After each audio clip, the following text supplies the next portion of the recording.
అందరికీ నమస్తే అండి. ఎలా ఉన్నారు? ఇటువైపు అయితే చాలా ఎండలున్నాయండి. సో, అందుకు మనం పిల్లల కోసం చక్కటి ఫ్రూట్ సలాడ్‌ని తయారు చేసేద్దాం. మన దగ్గర ఏ ఫ్రూట్స్ అవైలబుల్‌గా ఉంటే ఆ ఫ్రూట్స్‌ని మనం కట్ చేసుకోవచ్చు. అలానే డ్రై ఫ్రూట్స్‌ని కూడా యాడ్ చేయొచ్చు. అయితే నా దగ్గర ఉన్న యాపిల్, కివి, సపోటా, వాటర్ మిలన్, అలానే గోవా, ద్రాక్ష వీటన్నిటిని చిన్న చిన్న పీసెస్‌గా కట్ చేసేసాను.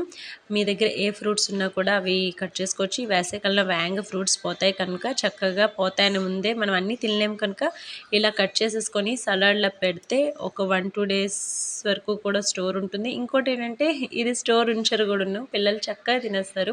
1 బై 1 అయితే తినడం కష్టం గానీ ఇలా కట్ చేసి ఇలా సలాడ్ చేస్తే ఎవరైనా సరే ఈజీగా తింటారు. హెల్త్‌కి కూడా మంచిది. కనుక ఇలా కట్ చేసిన ముక్కలన్నిటిని ఒక బౌల్‌లో వేసి ముందుగా కొంచెం మిల్క్ మేడ్ వేసి తర్వాత ఈ ఫ్రూట్స్ అన్నిటిని వేసి మళ్ళీ దాని మీద మిల్క్ మేడ్ వేసుకోండి.